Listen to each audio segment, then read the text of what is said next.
Hello and welcome. I'm Suma Katauka and you're watching the World Report on NewsX World.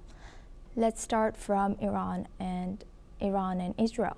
Iran's Supreme Leader Ayatollah Ali Khamenei has been confirmed dead, according to local state TV reports and also international media. Breaking news: Iran's Supreme Leader Ayatollah Ali Khamenei has been confirmed dead, according to state TV reports. His death marks a major turning point in the country's leadership. Details are still emerging, but this development is expected to have far-reaching implications both within Iran and across the region. Let's listen in. Bismillah ar-Rahman ar-Rahim. Inna lillah wa inna ilayhi raji'un. ملت بزرگ ایران، روح بلند پیشوای ملت بزرگ ایران و پیشقراول امت اسلامی حضرت امام خامنه ای با نوشیدن شهد گوارای شهادت در ماه مبارک رمضان به ملکوت اعلی پیوست. Now for this, we welcome Mr. Matthew Adam. He's a journalist and author, joins us live from Washington, D.C. Thank you very much, Mr. Adam, for staying with us and joining us on this breaking development. Mr. Adam, what's your initial reaction to this and also the vacuum that's being created now? What happens next? Well, I think it's a wonderful development for anyone who cares about freedom. It's wonderful that the supreme leader of the world's most significant state sponsor of terrorism is finally dead. It's a great victory for human rights and justice. However, my enthusiasm for that aside, now there's going to be a struggle for power within the Islamic regime in Tehran, and it's not clear what's going to happen. The son of Ali Khamenei, who's apparently a big deal real estate developer around the world, is under consideration, is in the running to succeed him, and other and religious clerics, various members of the Islamic theocratic establishment are in the running. So there will be a power struggle. In the meantime, President Trump has encouraged the Iranian people to rise up and to take back their government and to get the theocrats out of power, and they may do that. It's a bit too early to predict how that's going to happen. What's going to happen, since the attack only happened, what was it, 16, 17, 18 hours ago? So there's going to, there's a power vacuum, and someone is going to have to step up. They do already have a president whose name I have difficulty pronouncing. I think it's Peshkian, who is already like the head of the government there, but the head of the government is still subservient to the supreme leader, and the supreme leader post at the moment is vacant. So there's only so much that the Iranian president can do without having a supreme leader in place. Are people going to rise up? Is the United States going to take further action to weaken the regime? I don't know if it's going to do so, but I would expect that it would. It certainly struck a tremendous blow at decapitating the government by killing Ayatollah Ali Khamenei, and there's no question that this is going to affect Iran deeply and all the countries in the Middle East, and it's going to be the effects of this killing are going to be felt around the world for a long time to come. Yes, indeed. Thank you very much, Mr. Vadam, for highlighting that. Please do stay with us, as we have another breaking news coming in. U.S. President Donald Trump has posted on his Truth Social confirming the death of Iranian Supreme Leader Ali Khamenei. According to President Trump, The operation, executed in collaboration with Israel, represents justice for the Iranian people and nations worldwide, which will be affected by Khamenei's regime and were affected by Khamenei's regime. President Trump has stated that many in Iran's forces are seeking immunity and military operations will continue until peace is achieved. The situation remains tense as the region braces for further developments. Now we welcome back Mr. Matthew Vadam. Thank you very much, Mr. Vadam, for staying with us. What could be the goal of U.S. and also Israel, since if Ali Khamenei, the leader, has been taken out, but the strikes continue or this operation is continuing, what do you think would be the end goal here? Well, the end goal is pretty clear that the United States and Israel want regime change. They want the mullah-led dictatorship in Tehran gone. And as I've been saying for the last few weeks, the negotiations between the U.S. and Iran that I've been on your TV network many times to talk about were, just a distraction. It was just public relations.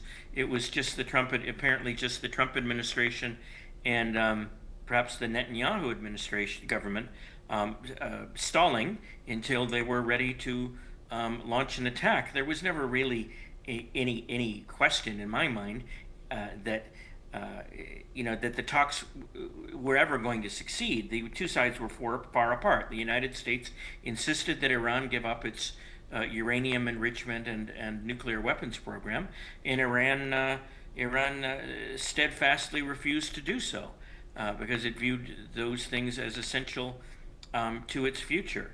So the United States and Israel, and now its new partners, Saudi Arabia, which was angered because the Iran, in retaliation for the most recent round of American attacks, Iran fired missiles at or sent drones to attack 6 of its neighboring countries, and chief among them, Saudi Arabia, was not happy about being attacked, and it had previously denied permission to the United States for a flyover of its airspace to attack Iran, and now it's become an ally of the United States in this fight and has decided to join the fight. So Iran has made a number of really significant blunders that have created new enemies for it in its own region, and it's pretty clear that Iran is facing great difficulty right now, and I think it's impossible to imagine it prevailing in this fight. Yes, indeed. And also the talks that were ongoing, right? Since yesterday we found out that this operation between U.S. and Israel was in the planning for weeks. So what can we analyze about the talks that were ongoing, that we thought, at least I thought, was to de-escalate the situation? Is this attack a de-escalation or escalation from your take?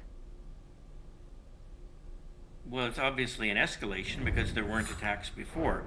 And the negotiations between the U.S. and Iran were performative. They were not real. I don't think the United States ever sincerely believed that Iran was going to agree to its demands, but they wanted to keep them talking while they prepared to strike and take out Ayatollah Khamenei, and they succeeded. The negotiations apparently were just a ruse of war, so to speak, to distract Iran from the fact that the United States was preparing, was right on, poised to execute deadly strikes against Iran. So the negotiations were a sham, and that happens in war and diplomacy sometimes. Right. But what about the trust level? And do you think if it was a sham, do you think the other countries in the Middle East were yes, they were included in this plan, or do you think they knew about this? I don't know if they knew about it. I think that I don't know for sure. I'm not privy to that information. My guess is the United States would have played its cards close to its vest, so to speak, and would not have widely disseminated information about its plans, except to its partner in the attack, Israel. So I don't know for sure, but I'm guessing they did. The United States did not let the other countries in the region know, except perhaps, a brief period of time before the attacks were launched, so the regional powers would not have had an opportunity to thwart the attack. So my guess is they were not sharing the information, except maybe when it was too late for the other countries to do anything about it. Right. And now that we know that there has been not the targets from Iran were not only Israel. Also, we don't know if this will continue, but for now we know there were attacks on UAE, there were attacks on Kuwait, there were attacks on UAE, Kuwait, and I'm not sure about Qatar and Bahrain. But what's this regional fallout? Is the spilling of these attacks? Do you think they will be forcefully driven to this conflict, the region? As I said, the Iran either sent missiles or sent drones to attack various countries in the region that host U.S. military bases, and this backfired and made those countries intensely angry that their sovereignty was violated, that they were attacked when they weren't directly participating in the U.S.-led attack on Iran, and it's gained. It's changed countries like Saudi Arabia, which were, have always been sort of nervous about Iran, but we're trying to just, sit back and not get involved in the controversy, in the conflict. Now it's turned Saudi Arabia into, at least for the time being, an enemy of the current regime in Iran. So it's been, you've seen a spectacular backfire. It was a tremendous miscalculation for Iran to launch attacks against those countries in the region out of U.S. facilities, I think, in U.S. military installations in those countries, thinking that it would somehow win them, support, or would somehow weaken the United States. I think there was only some minor damage reported at one. I'm not sure if it was Bahrain or one of the other countries. At one of them, there was only some minor damage at a U.S. military installation, and apparently no loss of American lives. So it was Iran basically did everything wrong in trying to defend itself, and it's now paying the price, it appears. Yes, thank you for highlighting that, Mr. Vadam. Please do stay with us as we have more breaking news coming in. Now, Iran has declared a 40-day mourning period following the death of Supreme Leader Ayatollah Ali Khamenei. He had been in power since 1989. In a statement, state television has announced 7 public holidays in his honor. A presenter has emphasized that his mission will continue, pursued with greater vigor and determination. The country is in a state of deep mourning as it prepares for what's next in Iran. Now we welcome back Mr. Matthew Vadam. He's a journalist, and author, joins us live from Washington, D.C. Thank you very much, Mr. Vadam, for staying with us. Now, we were talking about the miscalculation from Iran, or from Iran's side. How do you think that would be unfolding? Do you think there are more miscalculations from Iran's side as they thought about maybe getting more support by attacking these American bases across the region? Instead, of course, they they offended and they attacked, and these countries are standing up, of course, for their sovereignty. Do you think they thought they can get by this? Because last year in June when this happened, yes, I think it was June, but when Iran attacked Qatar's Al Udeid air base and the US air base, the biggest one in the region, Qatar did not attack back, right? Do you think Iran just assumed that that's going to be the case this time as well? I think that Iran's thinking was that they could do this and not suffer consequences, not suffer blowback from the countries hosting the U.S. Military installations. They thought that they could do this to lash out at the United States. They made all sorts of boasts that they were going to rain hellfire down upon American military personnel, and cause all sorts of U.S. Deaths and cause problems for the United States in the region. And so far, it hasn't come to pass. All they've done is manage to aggravate the situation, to annoy the United States, and to piss off, to use an expression, American colloquialism, the regions that were hosting the installations. So they've created, countries that were neutral or sort of kind of, wishy-washy in their feelings towards Iran, now are angered by Iran's actions and are much more sympathetic to the United States and its objective of regime change in Tehran. Thank you very much, Mr. Vadam, for sharing that insight with us. We would like to also welcome another guest, Mr. Spencer Critchley, for this. He's a communication strategist, joins us live from California. Thank you very much, Mr. Critchley, for joining us and staying with us on this.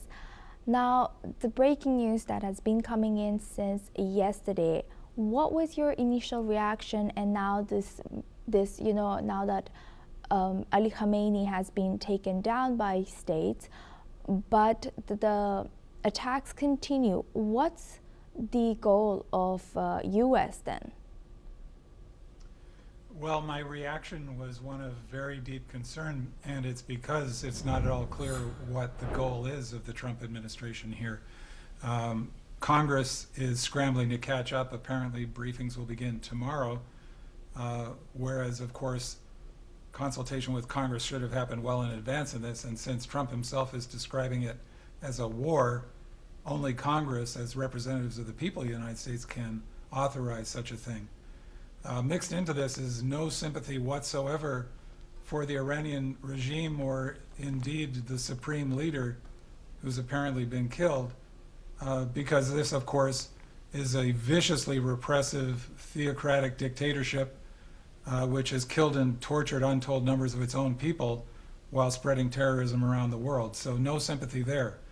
But based on what we now know about what the Trump administration has done, he's violated the Constitution and the laws, and apparently done something extremely reckless, because so far there's no indication that he has a plan for what comes next. Possibly he does. I certainly hope he does, but there's no indication that he does. And even when American administrations have had plans, when they've tried to do regime change in the past, they've discovered that that plan does not survive first contact with reality. Thank you very much, Mr. Critchley, for sharing that deep insight with us. I'd like to also welcome retired Major General Siddharkarji. He's a senior geopolitical and strategic expert, joins us live from Jaipur. Thank you very much, Major General Siddharkarji, for joining us. As I was just talking to our other panelists, Mr. Critchley and Mr. Vadam, that what can be the end goal of U.S. and Israel's mission?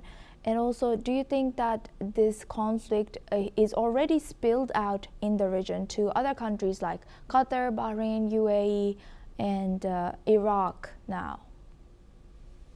Good morning, Asuma. Thank you for inviting me for your channel. I've just Thank you. shifted from NewsX to your channel. I was with Mr. Spencer, and Thank you. brilliant question you have asked. You see, it has got multiple components. Firstly, let me answer the last part of your question first. Has it spilled over? Going by the physical manifestation of uh, war making signatures? Yes, it has spilled over.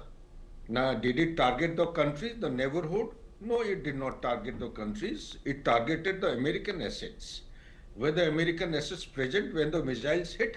Well, it is too premature to make this conclusion. It looks like, unlike previous year, June 2025, this year they did not make an announcement and hit the targets. This year they have gone in to maintain surprise and inflict maximum casualties. This is my assessment. I may be wrong. And the last part of this portion of your question is, will it result in a flaring up of the situation in the Middle East? I don't think so.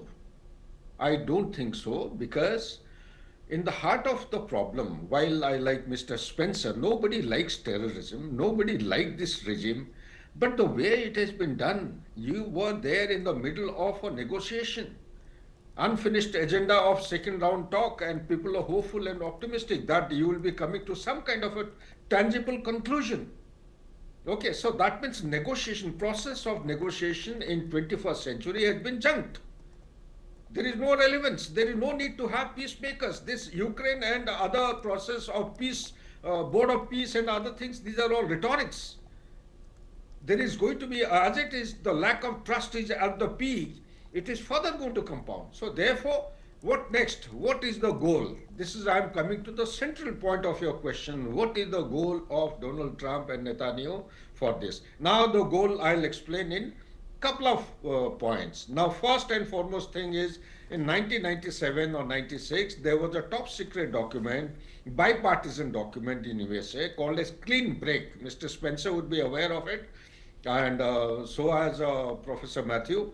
Clean Break, the central point of the Clean Break, Netanyahu himself was a member, bipartisan. You had lower house, upper house, Senate people also were there. The central point, it indicated that there is no place for Palestinians in the Middle East. Therefore, you keep seeing, we keep participating in panel discussion. Palestinians are being clandestinely moved to country like South Africa. South Africa is objecting. Somaliland suddenly has been given identity as it being a breakaway land or country from Somalia.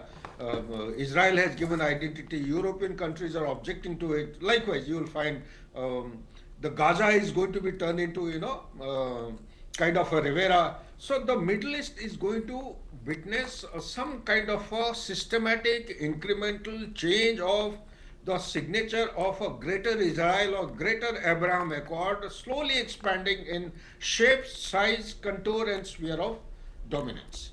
And Mr. Iran General. also will come under the dominance. Last point, if you allow me, please. Last point is that the oil, you see, gradually the National Security Strategy 2025, it indicates that China may have been given a free hand to deal with Taiwan the way it wants. Russia has been given indication it is going to be brought back to the ecosystem of the mainstream geopolitical domain. It will be brought back and integrated with the leading economies. Okay, but the deeper meaning behind this is that Russia has been weakened so much so, instead of going in for a deeper embrace with China, it is being pulled back. One. Number two, Venezuela has been taken control of by the American company. Regardless, they don't want to go. They have to spend a lot of money for the infrastructure. The oil is not actually profitable. And Major General, unfortunately, we have another breaking news coming in. Please do stay with us. We have breaking news coming in from US. The US military's recent strikes on Iran have sparked strong reactions in Congress. While most Republicans support the action, several top Democrats, including Representative Ro Khanna, are calling it illegal without congressional approval. Even some Republicans like Representative Warren Davidson argue that war requires Congress's consent. The Senate and House are set to vote on resolutions demanding congressional oversight, while the president faces support. Others like Senator Tom Tillis are calling for more briefings to justify the action. Now we welcome back Mr. Matthew Adam for this. Mr. Adam, if U.S. Congress wasn't aware or didn't know about this, and it's saying it might, what if this Congress also again declares it illegal or invalid, just like they did for tariff? What happens is they cannot undo what they have done, right, U.S. President now? No, they can't undo it. It is customary for a U.S. president to let at least senior congressional leaders know about, a major planned military engagement before it happens. It doesn't always happen that way, though. The presidents, going back, for decades, including, President Obama and others, have launched military attacks on countries with specific objectives without getting the approval of Congress. I guess in theory they are supposed to. If there's going to be a war, they're supposed to ask Congress to declare war, but it often doesn't work that way in practice. In practice, the president generally can take limited military action, and it's limited to a short period of time, a short engagement, after which he's supposed to get permission from Congress. However, the rules, this is an ongoing battle between the executive branch and the legislative branch, and they don't agree. And there's something called the War Powers Act or resolution that says that the president has to get permission within a certain period of time for a military action. But every president since it was passed has said that it's unconstitutional, and is not. I think every president, or nearly every president at least, has said it's unconstitutional and that they don't have to abide by it. Now, certainly Congress can't make President Trump undo, the killing of Ayatollah Ali Khamenei, but it could cut off funding if President Trump wants to turn this into a protracted war. But President Trump has been very clever in the way that he's conducted military engagements so far, like with the exfiltration of Nicolas Maduro from Venezuela. It was quite limited. He just went in with basically a handful of military personnel and seized Nicolas Maduro and then brought him back to the United States without a prolonged presence in Venezuela. And it's possible that could be, he wants to use the same sort of approach with Iran and topple the regime that way. He's made it clear he wants the regime toppled, although he hasn't exactly said how it's going to be done. He made a direct appeal in his speech many hours ago, urging the people of Iran to rise up against their government. I don't know how they're going to do that specifically with such a well-organized, entrenched totalitarian government, but that's what he said. He said he wants them to take the matter into their own hands and tear down the Islamist regime there. So, there are many things that can happen. President Trump, I don't think, wants this to turn into a prolonged war because he knows that he can get away with, some surgical military strikes and, limited military actions and still remain and not encounter major political blowback at home. But he doesn't want to, if he can avoid it, he doesn't want to put boots on the ground and start to see American military personnel coming home in body bags, because that is likely to raise the ire of members of Congress and of the public in general. The MAGA movement, Make America Great Again movement, is supposed to be about keeping the United States out of nation building and out of foreign wars, but it is a movement that was whose leader, at least in spirit, is President Trump, and it has been willing to accommodate him even though it's not the sort of thing that ideally they would like to do. So it's a question of how quickly President Trump can move without offending his political constituency at home and without enraging Democrats and some Republicans like Ron Paul, not Ron Paul, sorry, it's Rand Paul, his son, the senator, and as you mentioned, Democratic Congressman Ro Khanna of California, how much he can do before Congress decides it wants to clip his wings and cut off funding for an Iran war. He hopes that this war or military engagement or whatever you want to call it doesn't last long enough, is of such a short duration that Congress won't have any time to do anything about it, that it'll be over and done with before Congress can cut off funding for it. Thank you very much. If that makes any sense. Yes. Yeah. Yes, I got it.